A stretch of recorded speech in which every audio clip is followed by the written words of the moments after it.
राधे राधे दोस्तों, हरे कृष्णा। मैं हिमानी गोस्वामी स्वागत करती हूँ आपका अपने यूट्यूब चैनल यश भक्ति वीडियोस में। जय भोलेनाथ। आप सभी का दिन शुभ और मंगलमय हो और आप सभी पर महादेव की कृपा सदा बनी रहे। आज सुनिए फाल्गुन मास महात्म्य की आगे की कथा। धर्मराज युधिष्ठिर के आगे की कथा सुनते हुए श्री व्यास जी कहते हैं कि पूर्व काल में त्रेता युग आने पर भगवान विष्णु का अंश सूर्यवंश में रघुवंश शिरोमणि कमल नयन श्री रामचंद्र जी के रूप में अवतरित हुआ। भगवान श्री राम और लक्ष्मण जी अभी कर्क पक्षी धारी बालक ही थे। तभी पिताजी की आज्ञा से विश्वामित्र के अनुगामी हो गए। राजा दशरथ ने यज्ञ की रक्षा करने के लिए उन अपने दोनों कुमारों को विश्वामित्र जी को सेवा में सौंप दिया था। वे दोनों वीर धनुष और बाण धारण करके अपने पिता की आज्ञा का पालन करने के लिए चल पड़े। रास्ते में जाते हुए उन दोनों भाइयों के समान तालका नाम वाली राक्षसी विघ्न डालने के लिए आ खड़ी हुई। तब विश्वामित्र मुनि की आज्ञा से श्री रामचंद्र जी ने ताड़का को मार डाला। विश्वामित्र जी ने रामचंद्र जी को धनुर्वेद विद्या का उपदेश भी दिया। रघुनाथ जी के चरणों के स्पर्श से शीला रूप धारणी अहिल्या जी को देवराज इंद्र के साथ संयोग होने के कारण श्राप मिलने की वजह से पत्थर हो गई थी। पुनः गौतम वधु के रूप में प्रकट हो गई। उनका उद्धार हो गया। विश्वामित्र जी का यज्ञ आरंभ होने पर रघुनाथ जी ने मरीच को मार भगाया और सुबह को अपने उत्तम बाणों से मौत के घाट उतार दिया। उन्होंने राजा जनक के घर में रखे हुए महादेव जी को धनुष को भी तोड़ डाला और फिर आए निजा सीता जी के साथ विवाह किया।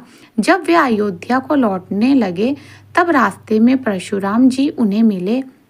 उन्होंने जीतकर श्री रामचंद्र जी सीता जी के साथ घर आ गए। इसके बाद 27 वर्ष की आयु में जब श्री रामचंद्र जी को युवराज पद दिया जाने लगा तब कैकेयी ने राजा दशरथ को 2 वर मांगे। उनमें से एक वर द्वारा यह मांगा गया कि श्री राम जटा धारण करके 14 वर्ष के लिए वन में चले जाएं और दूसरे वर्ष में उन्होंने यह मांगा कि भरत राज्य पद की अधिकार हो जाए। क्या कहीं भोली भाली थी, उसने मंथन का बहकावे से ऐसा वर मांगा था। राजा दशरथ ने भी जानकी और लक्ष्मण जी के साथ श्री रामचंद्र जी को वनवास दिया। श्री रामचंद्र जी ने 3 रात तक केवल जल पीकर रहे। चौथे दिन उन्होंने फलाहार किया और 5वें दिन चित्रकूट में पहुंचकर उन्होंने पत्तों की कुटिया बनाई। उस समय राजा दशरथ श्री रामचंद्र जी का नाम लेते हुए स्वर्ग को सुधार गए। उन्होंने ऋषि को श्राप को सफल बनाकर स्वर्ग लोक को प्रस्थान किया और उसके बाद भरत के शत्रुघ्न चित्रकूट में आए। भरत ने पिता का स्वर्गगामी होने का समाचार बतलाकर श्री रामचंद्र जी को घर लौटने चलने के लिए समझाया। जब वे लौट चलने की राजी नहीं हुए तब उनकी चरण पादुका लेकर भरत और शत्रुघ्न नंदीग्राम को वापस लौट आए। वह दोनों भाई राज्य की रक्षा करते हुए श्री रामचंद्र जी को चरण पादुका को पूजन के तत्पर रहे। श्री रामचंद्र जी महात्मा अत्रि से मिलकर फिर दंडकारण्य में आए और राक्षसों का वध उन्होंने आरंभ कर दिया। सबसे पहले विराट को मारा। उसके बाद 6.5 वर्ष तक श्री रामचंद्र जी पंचवटी में टिके रहे। वहां पर उन्होंने लक्ष्मण जी के द्वारा शूर्पणखा नामक राक्षसी को कुरूप कर दिया, अर्थात उसके नाक काट डाले। जानकी जी के साथ वन में घूमते हुए श्री रामचंद्र जी के आश्रम के पास से भयंकर राक्षस रावण आया। वह सीता जी का अपहरण करने के लिए आया हुआ था। माघ मास में कृष्ण पक्ष की अष्टमी तिथि को वृद्ध मुहूर्त में जब श्री रामचंद्र जी लक्ष्मण जी दोनों आश्रम से बाहर चले गए थे, दशम रावण जी सीता जी को अकेले पाकर हरण कर लिया। रावण पहले मरीच के आश्रम पर गया था। मरीच मर्ग रूप में आकर लक्ष्मण सहित श्री राम को दूर हटा ले गया ताकि उनके हटते ही वह सीता जी को हरण करके ले जा सके। उधर श्री रामचंद्र जी ने मृग रूपधारी मरीच को मार डाला और फिर लौटकर जब वे आश्रम पर आए तब उन्होंने आश्रम में सीता जी को देखा ही नहीं। आश्रम खाली था, सूना था। उधर सीता जी रावण के द्वारा हरि जाने पर कुड़ी की तरह विलाप करने लगी कि हे राम, मुझे राक्षस हर के लिया जाता है। आप आकर मुझे बचाइए, मेरी रक्षा कीजिए। जैसे भूखा बाज चीखती हुई चिड़िया को उठाकर ले जाता है, वैसे ही राक्षस रावण जानकी नंदिनी सीता जी को हर कर लिए जा रहा था। यह समाचार सुनकर पक्षीराज जटायु ने राक्षस राजा रावण से युद्ध किया। अंत में रावण ने उन्हें घायल करके गिरा दिया। माघ मास के कृष्ण पक्ष की नवमी तिथि को रावण के महल में रह रही सीता जी की खोज करते हुए दोनों भाई रामचंद्र जी और लक्ष्मण जी जटायु से मिले। उनके मुख से राक्षस द्वारा हरिंग सीता जी का समाचार पाकर फिर श्री रामचंद्र जी भक्तिपूर्वक पक्षीराज का दह अंतिम संस्कार किया। फिर आगे आगे श्री रामचंद्र जी और उनके पीछे पीछे लक्ष्मण जी चले। पंपा सरोवर के पास पहुंचकर उन्होंने सबरी की कृपा से फिर पंपा सरोवर का जल का आचमन करके श्री राम जी हनुमान जी से मिले, जिनके बाद रघुनाथ जी ने हनुमान जी को सुग्रीव जी से मैत्री से उससे मित्रता करी और फिर सुग्रीव के पास आकर उन्होंने बलि नामक वानर का मारा। इसके बाद श्री रामचंद्र जी ने अपनी प्राण वल्लभ सीता जी को खोजने के लिए हनुमान आदि प्रमुख वानरों को भेजा। हनुमान जी श्री रामचंद्र जी की कुंडी लेकर गए ताकि सीता जी को विश्वास दिला सके। श्री रामचंद्र जी ने उन्हें भेजा कि 10 महीने में सपाती ने हनुमान जी को सीता जी का पता बतलाया। सपाती के कहने से हनुमान जी 100 योजना समुद्र लांघकर लंका में पहुंच गए। रात भर सब और सीता जी की खोज करते हुए रात समाप्त होते होते सुबह हनुमान जी को सीता जी के दर्शन हुए। द्वादशी तिथि हनुमान जी अशोक वृक्ष पर बैठे रहे। उसी रात में उन्होंने जानकी जी के विश्वास के लिए उत्तम कथा कही। इसके बाद त्रयोदशी तिथि का अक्षय कुमार आदि के साथ उनका युद्ध हुआ। त्रयोदशी तिथि को ही मेघनाथ ने ब्रह्मशस्त्र से हनुमान जी को बांध लिया। ब्रह्मशस्त्र से बंधे होने पर वायुपुत्र हनुमान जी के राक्षस राज रावण को बहुत ही कठोर और रूखे वचन सुनाए और धक्का तब राक्षसों ने पकड़कर उनकी पूंछ में आग लगा दी और उसी आग में हनुमान जी ने पूरी लंका जला डाली और वे पूर्णिमा को फिर से महेंद्र पर्वत पर लौट गए। शर्ष प्रतिपदा से 5 दिन तक रास्ते में रहकर वे मधुवन में आए और षष्ठी तिथि को मधुवन का विंध्यवास किया। फिर 7वीं तिथि को श्री रामचंद्र जी की सेवा में पहुंचकर पहचान देते हुए सारा समाचार उन्हें सुना दिया। सीता जी ने बदले में मणि दी थी, तो सीता जी की मणि देखकर श्री रामचंद्र जी ने उन्होंने सारी बात बताई कि वे सीता जी से मिलकर आए हैं। फिर अष्टमी तिथि को उत्तरा फाल्गुनी नक्षत्र में जब विजय संघंग मुहूर्त चल रहा था, ठीक दोपहर के समय श्री रामचंद्र जी प्रस्थान किया। आप सभी ने कथा सुनते हुए एक बात पर ध्यान तो जरूर दिया होगा कि दोबारा जब भगवान श्री रामचंद्र जी ने सीता जी को खोज में या रावण के युद्ध करने के लिए जा रहे थे तो उन्होंने भी खास मुहूर्तों का इंतजार किया। उस खास मुहूर्तों में उन्होंने अपनी यात्रा प्रारंभ की और यही कारण होता है कि हमारे पुराणों में जो भी तिथि मुहूर्त किसी शुभ दिनों के लिए बताए जाते हैं कि उस नक्षत्र में आपको इस तिथि का संयोग होने पर इस तीर्थ स्थान में कुंड स्थान में जाकर आपको उनका दर्शन करना चाहिए।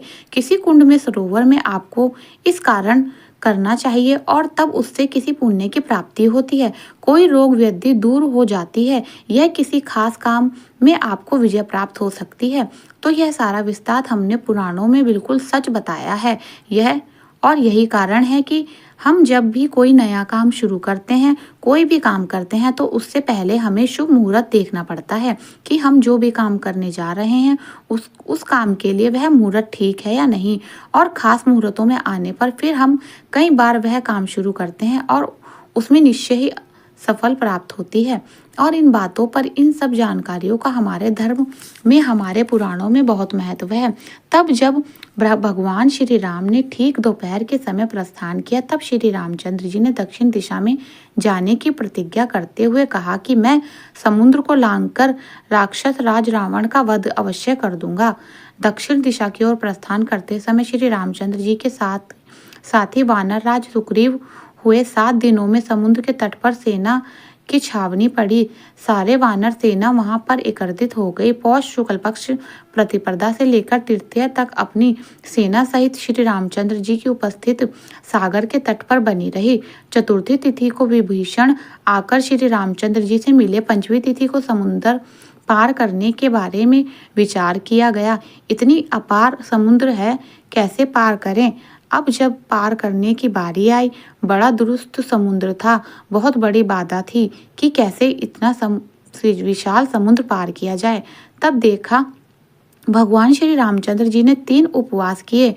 प्रभु और कुछ भी कर सकते हैं, बिना उपवास के भी काम सिद्ध कर सकते हैं, लेकिन उस समय उन्होंने मनुष्य रूप धारण किया और एक मनुष्य होने के नाते उन्हें कुछ नियमों का पालन करना ही था। तब उन्होंने 4 दिन तक समुद्र के किनारे रहकर उपवास व्रत किया। अभी विजया एकादशी और जया एकादशी का उपवास आप में से बहुत सारे भक्तों ने रखा होगा। तब भगवान श्री रामचंद्र जी ने भी विजया एकादशी का उपवास रखा था, तो उनके नियमों का पालन उन्होंने पूरे दिन तक किया। चौथे दिन समुद्र देव ने वर प्राप्त हुआ। साथ ही समुद्र देवता देव ने समुद्र पार करने का उपाय भी बताया। दशमी तिथि से सेतु बांधने पर, यानी कि समुद्र के ऊपर पुल बनाने का कार्य शुरू हुआ और त्रयोदशी को पूरा हो गया। चतुर्दशी को सुबल पर्वत पर पहुंचकर श्री रामचंद्र जी ने अपनी सेना का पड़ाव डाला। पूर्णिमा से लेकर द्वितीय एक 3 दिन से सारी सेना समुद्र पार करके लंका पहुंच गई, जिसके बाद शुभ लक्षण से श्री रामचंद्र जी ने सीता जी को प्राप्त करने के लिए सूरवीर वानरों की सेना के साथ लंका को चारों ओर से घेर लिया। तृतीया से लेकर दशमी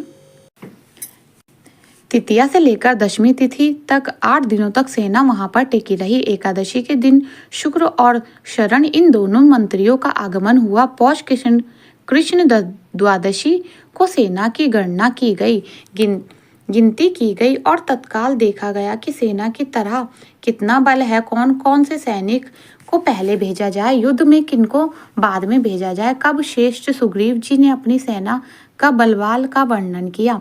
फिर त्रयोदशी को लेकर अमावस तक 3 दिन तक लंका में रावण ने अपनी सेना का संगठन और उनके गणना की। सैनिकों में युद्ध के लिए उत्साह भरने का काम किया। किसी भी युद्ध में पहले अपने सैनिकों का उत्साह जरूरी बढ़ाया जाता है। किसी भी युद्ध के लिए क्यों, किसी भी प्रतियोगिता के लिए, कोई भी कंपटीशन के सबसे पहले उन्हें मोटिवेशन स्पोर्ट दिया जाता है, उनका मनोबल बढ़ाया जाता है, ताकि युद्ध में किसी भी प्रतियोगिता में हार या जीत जो भी फैसला हो सके उसके लिए आगे की दिशा तय की जाए। माघ शुक्ल पक्ष प्रतिपदा को अंगद जी दूत बनकर रावण के दरबार में गए। द्वितीय के दिन सीता जी को माया से उनके पति के कटे हुए मस्तक आदि का दर्शन कराया गया। इधर रावण भी पूरी तैयारी पर था। दोनों ही तरह के वीर योद्धा अपने अपने सैनिकों के बल बढ़ा रहे हैं और उधर रावण ने एक बार अंतिम प्रयास किया कि सीता जी के आगे उनके पति अर्थात भगवान श्री रामचंद्र का कटा हुआ सिर लाकर रख दिया जाए, ताकि उनके मनोबल गिर जाए और वह लंका में ही रहने का निश्चय कर लें। उस दिन से 7 दिन तक अर्थात अष्टमी तिथि तक राक्षसों और वानरों में घमासान युद्ध हुआ। सीता जी बहुत प्रतिव्रता थी। भगवान श्री राम के अलावा उन्हें कभी किसी के प्रति मन में विचार तक नहीं लाया, अपने निर्णय पर अड़ी रही। तब उधर भगवान श्री रामचंद्र जी के जो भी सेना थी, उधर राक्षस राज रावण ने सेना में घमासान युद्ध हुआ। माघ शुक्ल नवमी की रात में मेघनाथ ने युद्ध करके श्री रामचंद्र और लक्ष्मण जी का नागपाश में बांध लिया। उससे सब कपीश्वर व्याकुल और हताश हो गए। सारी वानर सेना परेशान हो गई। तब वायु के उपदेश से श्री रघुनाथ जी के गरुण देव का स्मरण किया। दशमी तिथि को गरुण जी नाग पास को छुड़ाने के लिए आए। फिर माघ शुक्ल पक्ष एकादशी को लेकर 2 दिन तक फिर युद्ध बंद रहा। इतने दिन तक 2 दिन तक विराम रहा। द्वादशी तिथि को हनुमान जी ने धूम्र और त्रयोदशी को उन्होंने श्री अंकपद। माघ शुक्ल पक्ष चतुर्दशी से लेकर कृष्ण पक्ष की प्रतिपदा तक तीनों दिन में नील से प्रहस्त का वध कर दिया। माघ कृष्ण पक्ष द्वितीय से लेकर चतुर्थी 3 दिनों में श्री रामचंद्र जी में तुमुल्य युद्ध करके रावण को रण स्थल में मार भगाया। पंचमी में अष्टमी तिथि तक रावण द्वारा भगाया हुआ कुंभकर्ण 4 दिन तक केवल भोजन ही करता रहा। उठने के बाद उसे भोजन जरूरी था। उसके बाद नौमी तिथि को लेकर दिन तक लगातार कुंभकर्ण ने युद्ध किया और बहुत से वानरों को खा डाला। उसके बाद अंत में वह श्री भगवान श्री रामचंद्र जी के हाथों मारा गया। अमावस्या के दिन लंका में उसके लिए शोक मनाया गया। फाल्गुन शुक्ल प्रतिपदा से लेकर चतुर्थी तक 4 दिनों में नर कंक आदि 5 राक्षस मारे गए। पंचमी से सप्तमी तक 3 दिनों में अतिकाय का वध हुआ। अष्टमी से द्वादशी तक 5 दिनों में निकुंभ और निशुंकुंभ मारे गए। फिर 4 दिनों में मकरा का वध हुआ। फाल्गुन कृष्ण द्वितीया के दिन मेघनाद पराजित हुआ। तीज से लेकर सप्तमी तक 5 दिन दश आदि लाने के व्यज्ञात के कारण युद्ध बंद रहा।